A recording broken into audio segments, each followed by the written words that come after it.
Je suis très content de cette soirée. On a eu un franc succès populaire, beaucoup de monde. Je remercie du fond du cœur toutes les personnes qui ont participé avec ferveur à l'organisation de ces vœux. On a eu cette année à peu près 25 participants aux vœux municipaux, soit dans les entrées, soit dans les desserts. Beaucoup de convivialité, beaucoup de vivre ensemble et on essaiera de renouveler cette formule l'année prochaine, peut-être en la faisant évoluer.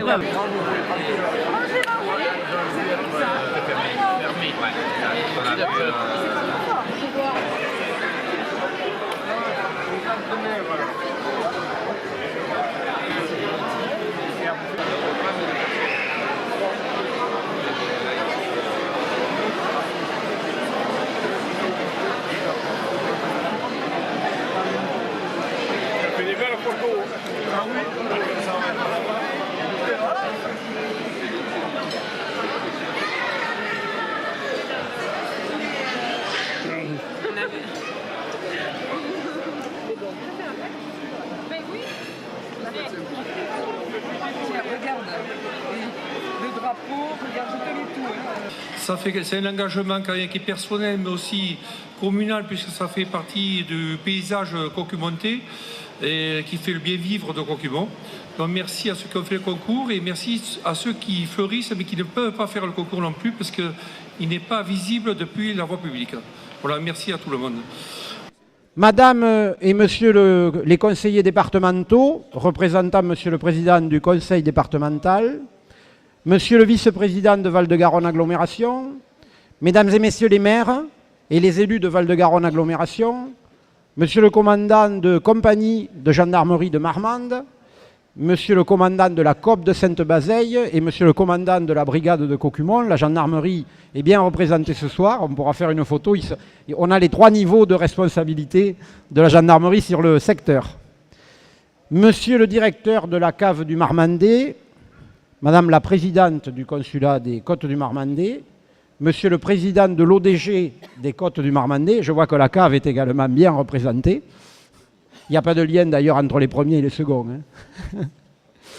Mesdames et messieurs les élus, les représentants des corps constitués, des associations, mesdames, mesdemoiselles, messieurs et chers amis, je voudrais tout d'abord excuser monsieur le sous-préfet de Marmande qui ne pouvait pas être là ce soir et qui m'a demandé donc de vous présenter ses excuses. Également monsieur le président de la cave du Marmandais, Serge Lafargue, qui ne pouvait pas être là non plus et qui m'a demandé de l'excuser. Et enfin, monsieur le président de Val-de-Garonne Agglomération, monsieur Daniel Benquet, qui est excusé également. Fort du succès de la formule des vœux 2017, les membres du CCAS et le conseil municipal, co-organisateurs de cette manifestation, ont le plaisir de vous accueillir ce soir en reconduisant une formule autour de la découverte, de la convivialité et du partage. Un grand et chaleureux merci à l'adresse des Cocumontaises et des Cocumontais qui se sont impliqués cette année encore pour vous proposer à la dégustation des entrées ou des desserts de leur région, de leur pays, de leur culture. En quelque sorte, une invitation au voyage colorée, métissée et généreuse, dont la destination emprunte ce soir pour vous et pour nous, et pour notre plaisir, les chemins de la gastronomie, pour mieux aller à la rencontre de l'autre. On ne peut pas faire de cuisine, dit Joël Robuchon, si on n'aime pas les gens. Je crois que ce soir, on a une illustration de cette phrase. Un principe même, au cœur même de ce moment de rassemblement, dans une période où le lien social se distendant, l'autre, souvent ressenti avec méfiance, peur ou tension, n'est plus au sein même de nos villages ruraux, dans le petit univers de notre ruralité, n'est plus le voisin ou l'ami bienveillant qui accompagnait le quotidien de nos grands-parents. Il nous appartient donc à tous, élus locaux, entrepreneurs, responsables associatifs ou simples citoyens, d'agir pour créer les conditions de la refondation de ce lien social fort au travers de toutes les initiatives institutionnelles, associatives ou citoyennes, pourvu qu'elles soient porteuses des ingrédients donc, du vivre ensemble. Mesdames et messieurs, au nom des bénévoles qui animent cette soirée, permettez-moi de vous souhaiter la bienvenue à une manifestation dont la portée symbolique peut parfaitement illustrer la formule choisie par notre office de tourisme du Val-de-Garonne à l'adresse des touristes visiteurs. Ici, chaque rencontre est un voyage. Et donc, avant de voyager, je vais me livrer à l'exercice des vœux municipaux entre bilan de l'année écoulée et projets à venir. Située à mi-mandat, l'année 2017 marque indiscutablement un coup d'accélérateur dans le rythme des réalisations municipales. C'est en effet le moment où les projets lancés en début de mandature arrivent en phase opérationnelle. J'en profite d'ailleurs pour saluer, ils sont là derrière moi, le grand engagement à mes côtés d'une équipe municipale mobilisée, rigoureuse, très investie dans la gestion des affaires publiques et sachant faire preuve de responsabilité dans les choix des nécessaires arbitrages budgétaires qui s'imposent. Voilà, alors vous pouvez les applaudir parce qu'ils passent beaucoup de temps au service de l'intérêt général. Entre réalisation 2017 et projet 2018, en voici donc les principales opérations. Sur le plan de la voirie, la réfection totale de la chaussée rue du Petit Verre d'Eau est terminée, de même que la création d'un plateau ralentisseur avec 2 places de stationnement et cheminement piétonnier accessibles aux personnes à mobilité réduite, aux abords de l'école. Les travaux d'accessibilité au local jeunesse sont terminés. Au lieu-dit La Vallée, des travaux de voirie ont permis un élargissement et une sécurisation de la voie donnant sur la départementale 3, afin de sécuriser les flux de circulation dans un secteur qui se construit.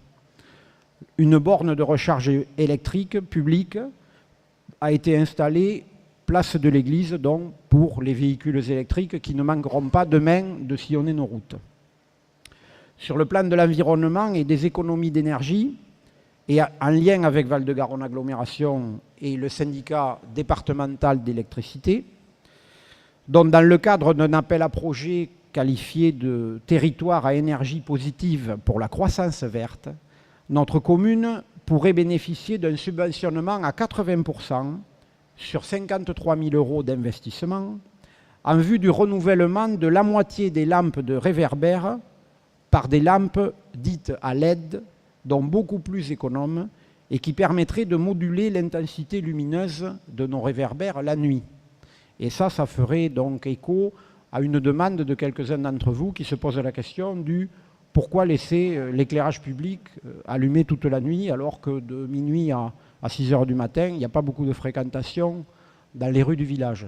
Donc le principe de ces réverbères qui sont modulables au niveau de l'intensité lumineuse permettrait un abaissement de la luminosité sans être dans le noir total et permettrait donc des économies d'énergie.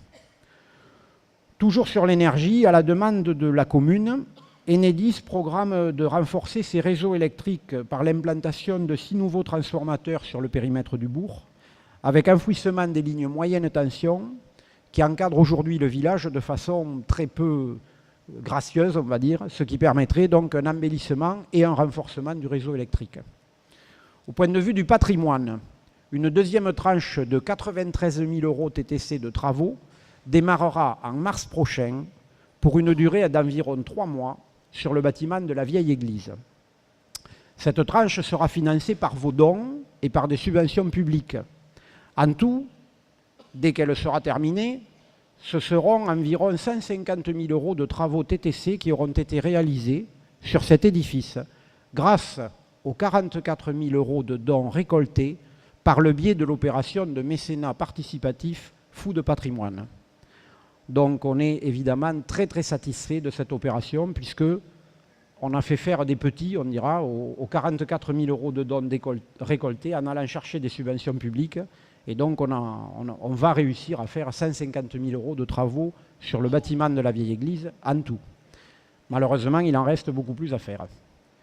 Côté église du bourg, le conseil municipal, en lien avec M. l'abbé et le conseil paroissial, réfléchit à l'installation d'un système de chauffage. Il pourrait être opérationnel dès l'hiver prochain. Au cours de la même opération, nous envisageons de remplacer et de moderniser le tableau électrique qui permet le tintement des cloches de l'église. Ainsi, notre clocher pourrait résonner au son de l'Angélus ou de l'annonce de midi, rythmant à nouveau la vie du village. comme il était d'usage par le passé. Alors rassurez-vous, l'horloge de la mairie, elle, n'a pas de tintement. Donc nous ne vous rejouerons pas la célèbre scène entre Pépone et Don Camillo, qui avançaient chacun leur horloge respective pour qu'elle sonne en premier. Donc on ne le fera pas. Enfin, sachez que dans le cadre d'une convention de mise à disposition de la chapelle de Briolet, signée entre la mairie et l'association Cocumont Mémoire et Patrimoine, une première tranche de travaux de consolidation de l'édifice devrait être conduite dans le courant de l'année 2018. Je tiens à saluer la grande implication des membres bénévoles de cette association au travers de son président, Denis Mourguet. Je ne sais pas s'il est arrivé. En tout cas, vous le lui transmettrez. Et donc, je les assure du soutien total de la municipalité dans leur projet de sauvegarde de notre patrimoine. Sur le plan des bâtiments communaux, comme je l'avais annoncé lors des vœux 2017, la rénovation de la cour de l'école, qui était très attendue par les usagers, parents d'élèves, enseignants et personnel communal, a été réalisée cet été. Ces travaux répondent aux exigences d'accessibilité et de mobilité fixées par la loi sur l'accessibilité des bâtiments et des espaces publics. Ils répondent donc à une double exigence de sécurité et de confort d'utilisation, mais aussi de mise aux normes. Un grand merci à l'association des parents d'élèves, représentée par sa présidente, Madame Véronique Cachot, pour un don très conséquent de 8 000 € que l'association a consenti afin d'installer un nouveau portique de jeu dans la cour de l'école. Alors vous pouvez les applaudir parce que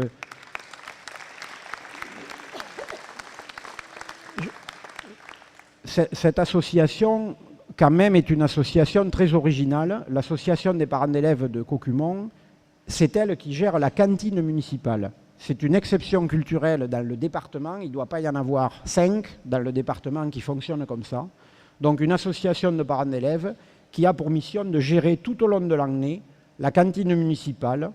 La municipalité met à disposition les locaux et le personnel, et les parents gèrent tout le reste. L'achat d'ingrédients, la confection des repas, les paiements, les encaissements de la part des familles. Tout au long de l'année, ils mènent un travail colossal, et c'est ce qui permet aussi d'avoir des prix de repas défiant toute concurrence pour les enfants. Et par leur bénévolat, donc, ils participent aussi au développement local, puisqu'ils font tous les ans un don conséquent à l'école. Cette année, ils ont choisi d'acheter donc ce jeu de 8 000 €. Donc bravo à eux.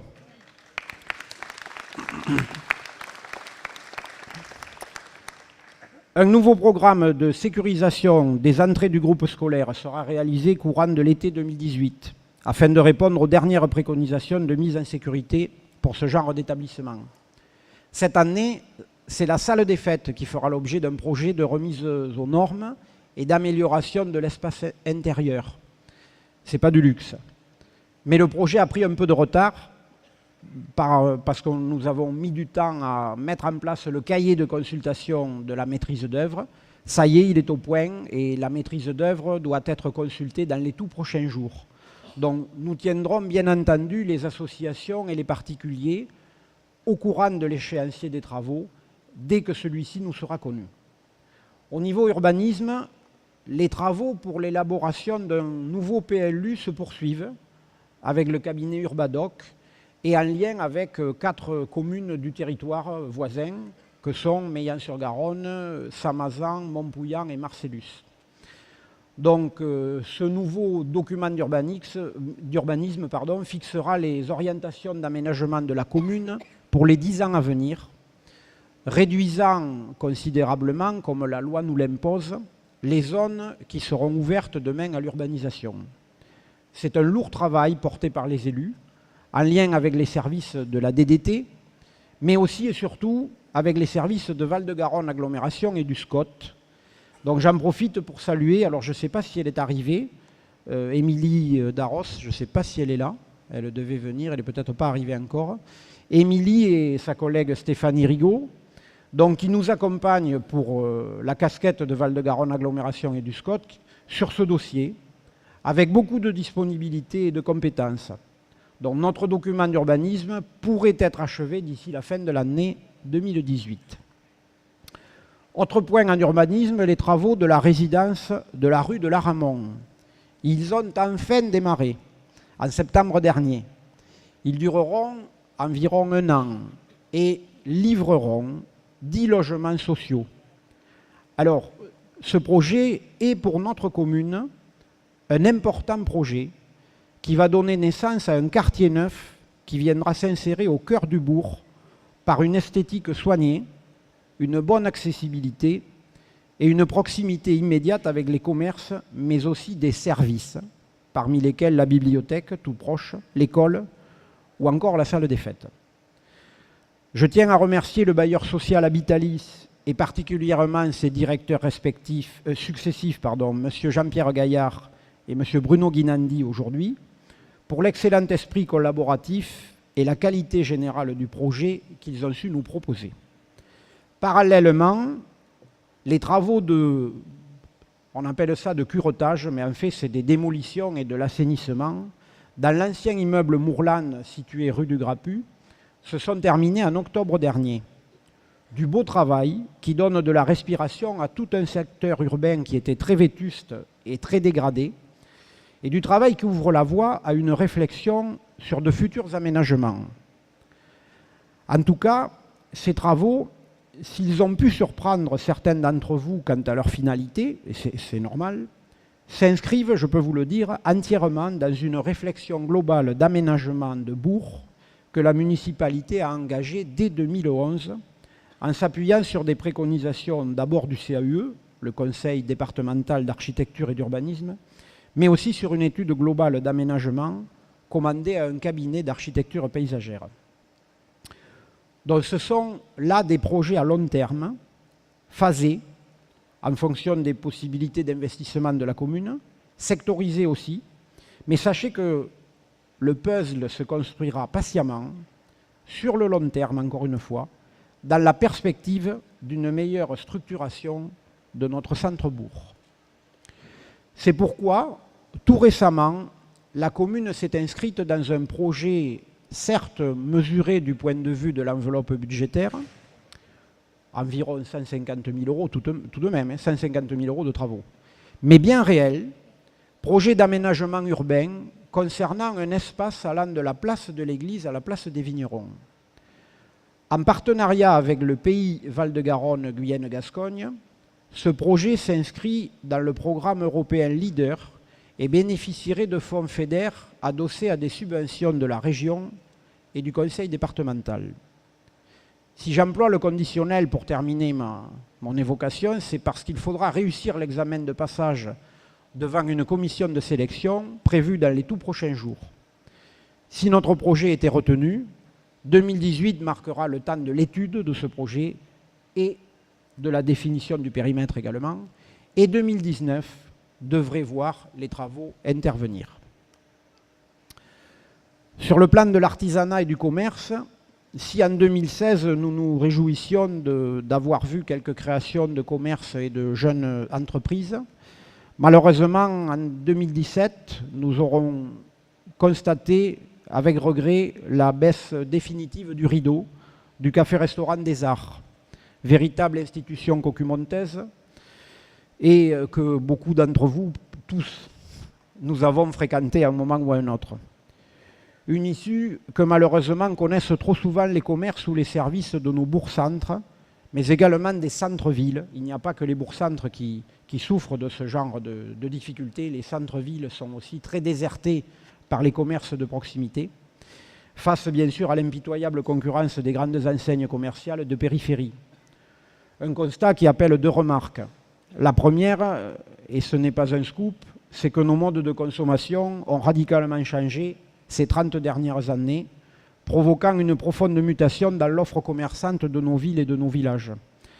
La seconde, c'est que nous sommes et restons malgré tout les acteurs de cette dynamique commerçante. Donc, le choix d'une consommation équilibrée entre grandes surfaces et petits commerces, entre plateformes de services et services de proximité, entre grandes enseignes et petits artisanats, ce choix nous appartient et nous oblige. Par ce choix-là, nous dessinons aujourd'hui le visage que notre bourg aura demain. Voilà. Donc je soumets ça à tous, à moi-même. Je soumets cette réflexion à votre sagacité. Sur le plan de la vie associative, toujours aussi dynamique, les 25 associations de la commune rythment sa vie festive et culturelle. Un grand merci à tous les bénévoles, tous les amis que nous retrouvons dans les différentes associations, pour leur grande implication dans les différentes animations de l'année. Parmi celles-ci, je citerai bien entendu Festivino, qui reste le grand rendez-vous territorial de la fin juillet.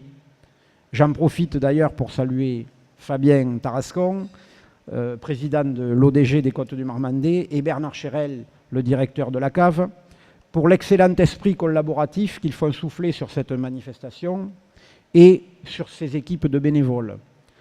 Je leur renouvelle le soutien entier et total de notre commune dans cette belle aventure humaine, festive et agro-touristique de premier plan départemental.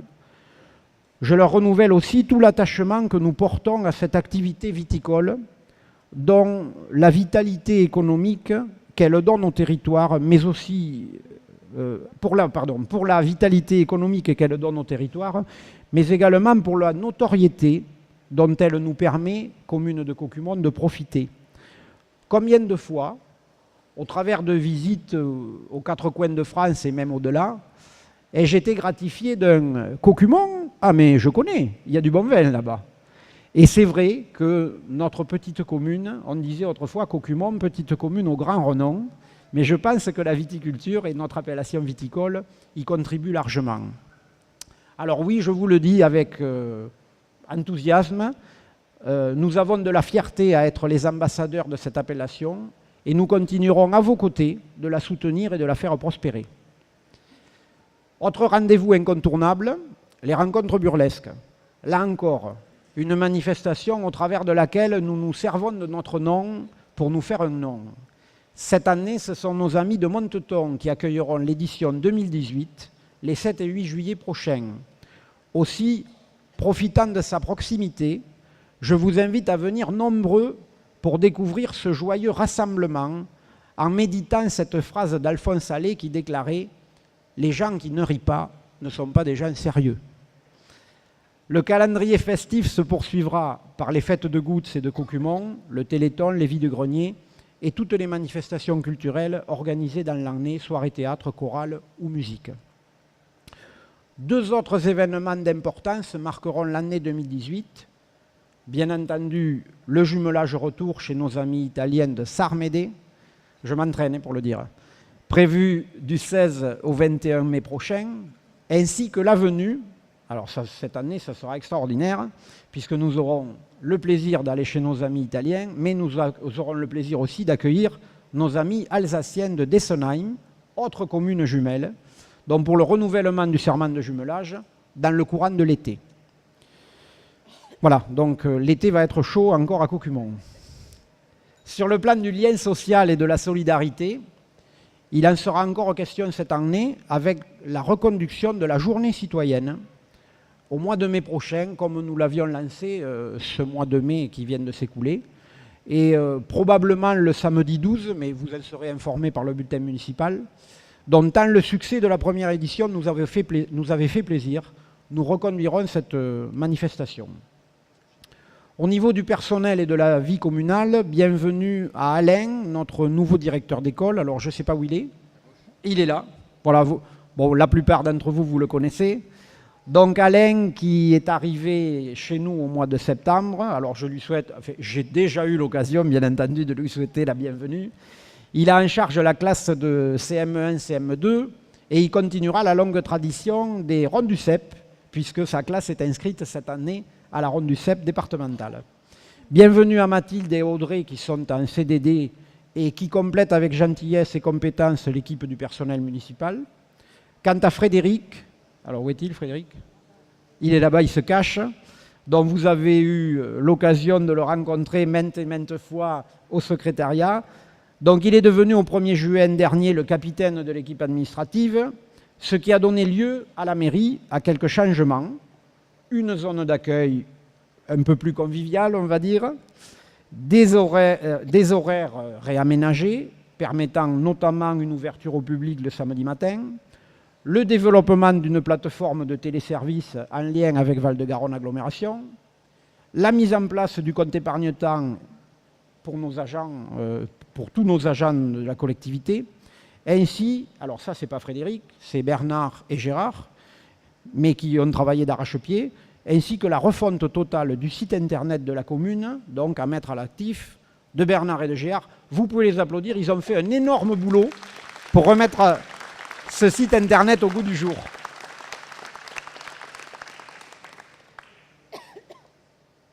Alors on ne peut pas faire des vœux municipaux aujourd'hui sans parler de notre partenaire privilégié qu'est devenu au fil du temps Val-de-Garonne Agglomération. Gilles, tu en parlais hier au cours des vœux de Sainte-Bazeille, mais je suis tout à fait d'accord avec toi. Val-de-Garonne Agglomération, donc notre agglomération, c'est aujourd'hui devenu le partenaire incontournable des 43 communes qui le composent, par le nombre et la diversité des compétences exercées.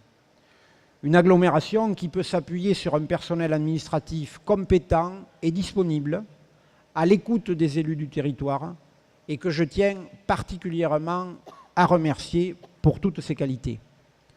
Pour 2017-2018, quelques nouveautés parmi d'autres viendront de Val-de-Garonne. La première, c'est pour la commune la possibilité de recourir à l'EPF Nouvelle-Aquitaine. Alors l'EPF Quesaco, c'est un outil au service des communes pour les aider à porter des opérations financières lourdes et complexes. Et c'est grâce à la convention signée entre Val-de-Garonne et l'EPF Nouvelle-Aquitaine que nous pourrons bénéficier de ce service. C'est aussi, Val-de-Garonne, la mise en place de l'opération Façade, un dispositif qui permettra à des particuliers d'obtenir des aides financières pour la rénovation de leur façade de maison dans des zones délimitées du centre-bourg. Alors, malheureusement, ce n'est pas sur tout le territoire, mais ce sera dans des zones délimitées du centre-bourg. C'est aussi, Val-de-Garonne Agglomération, une réflexion entamée sur la mise en place d'un pacte financier et fiscal qui n'a pas fini d'alimenter les discussions entre élus. C'est encore, Val-de-Garonne Agglomération, l'adoption prochaine d'un plan climat-énergie territorial, c'est-à-dire un projet territorial de développement durable dont la finalité est la lutte contre le changement climatique et l'adaptation du territoire à ces nouvelles donnes. C'est enfin, très prochainement, les incidences de la réforme des rythmes scolaires sur l'organisation des transports scolaires et l'ouverture des ALSH du territoire, problème dont nous allons devoir nous saisir dès après-demain, puisqu'on a une réunion exceptionnelle lundi soir pour traiter de ce sujet. Alors pour information, l'école de Caucumont, dont le conseil d'école a été réuni il y a quelques jours sous l'autorité de son directeur, donc l'école de Caucumont repassera très probablement à 4 jours en rythme scolaire. C'est en tout cas la demande du conseil d'école et le conseil municipal a suivi cette proposition du conseil d'école, mais c'est quand même soumis à la décision de l'inspecteur d'académie que nous connaîtrons d'ici le début février. Pas l'inspecteur, la décision. Avant de conclure, je tenais à vous présenter nos 2 agents recenseurs. Alors je crois qu'elles sont là. Où sont-elles? Coucou. Venez là les filles, qu'on vous présente. Ben si, si vous voulez qu'on vous reconnaisse, il faut qu'on vous connaisse. Voilà.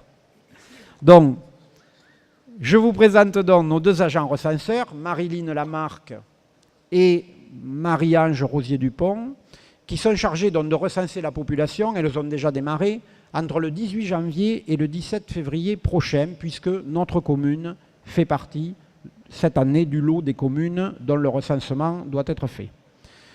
Donc je vous remercie de leur réserver le meilleur accueil et j'espère que les résultats de cette enquête confirmeront la remarquable vitalité démographique que notre commune connaît depuis quelques années et qui en fait, sur ce plan, l'une des plus dynamiques du Marmandais. J'en veux pour preuve des articles de journaux dans le Sud-Ouest et dans la Dépêche du Midi très récents, où on citait les communes du Marmandais les plus dynamiques en termes de démographie, dont et le Républicain, merci cher correspondant, il a bien fait de me tirer l'oreille. Donc ces 3 journaux soulignaient la dynamique démographique de quelques communes du Marmandais, dont Cocumont, qui était cité en 3e ou 4e position. Donc ce qui nous vaut d'être cette année 1135 habitants. Alors je me souviens qu'il y a quelques années, je vous disais, nous allons passer les 1000. Et je me souviens aussi d'un temps plus ancien, en l'an 2000, ça nous paraît très loin, mais c'était hier, où nous étions descendus à 888. Donc si on compte bien, ça nous fait en quelques années 250 habitants de plus. C'est très encourageant. Ça montre aussi toute l'attractivité de notre commune. Je terminerai enfin en ayant une pensée, comme tous les ans, pour toutes celles et ceux qui nous ont quittés au cours de l'année écoulée, en renouvelant à leurs familles frappées par le deuil notre solidarité et les marques de notre amical soutien. Une pensée aussi vers celles et ceux qui sont tourmentés par la maladie ou qui vivent au quotidien le poids de la solitude. Bienvenue aux nouveaux, qu'ils soient nouveau-nés, et il y en a eu beaucoup cette année, ou nouveaux résidents de la commune, il y en a eu aussi. C'est avec plaisir que nous les accueillons au sein de notre grande famille cocumontaise. Mesdames et messieurs, cette nouvelle année ouvre pour chacune et chacun d'entre nous le temps des résolutions et des vœux. Soyez assurés, pour ce qui est de l'équipe municipale, de toute notre détermination et de la force de notre engagement au service de notre commune et de ses administrés, de tout notre attachement à la défense de notre République, de ses valeurs, de ses idéaux de solidarité, de liberté et de justice. Au nom de l'équipe municipale et des membres du CCAS, je renouvelle nos chaleureux remerciements à toutes celles et ceux d'entre vous qui contribuent, quelle que soit leur mission, leur place, à la dynamique communale et à son rayonnement. Je vous adresse nos vœux les plus sincères de santé, de bonheur et de réussite pour 2018. Vive Cocumont et le Val-de-Garonne, vive la République et vive la France.